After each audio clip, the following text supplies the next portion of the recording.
La trêve tombe à point nommé pour l'EM, qui montrait des signes de faiblesse après une belle remontée sous la direction de Jean-Louis Gasset. L'entraîneur olympien espère voir ses joueurs retrouver la forme pendant cette pause, malgré une nouvelle particulièrement mauvaise. Merci aux 15 joueurs valides qui étaient là et qui ont tout donné. Il y a des garçons qui méritent amplement leur jour de repos. C'est par ces propos que Jean-Louis Gasset a donné quelques jours de congé à ses joueurs après la défaite à Rennes de dimanche dernier. Même si les joueurs de l'EM ne sont plus en Coupe de France depuis leur revers, à Rennes, l'enchaînement entre la Coupe d'Europe et le championnat a visiblement tiré sur les organismes.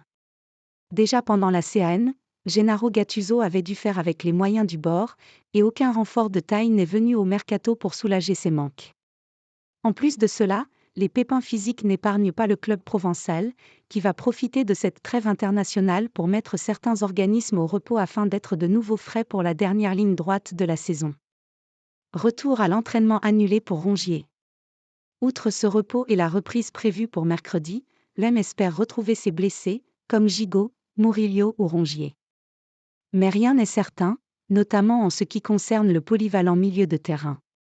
Opéré du genou en novembre, l'ancien Nantais n'est pas certain de disputer un seul match d'ici la fin de la saison, aux yeux de son entourage, affirme la Provence. Un aveu qui démontre à quel point Valentin Rongier est encore loin d'un retour à la compétition. Jean-Louis Gasset ne devra donc pas trop compter sur lui, alors qu'il était question d'un retour en mars dans un premier temps. Mais son tendon rotulien ne le laisse pas tranquille, et son retour à l'entraînement ne sera pas pour ces prochains jours. Un vrai coup dur à l'heure où l'EM ne parvient pas à trouver le juste équilibre au milieu, notamment avec un Azzedine Ounahi souvent transparent, et un Amin Harit sur courant alternatif.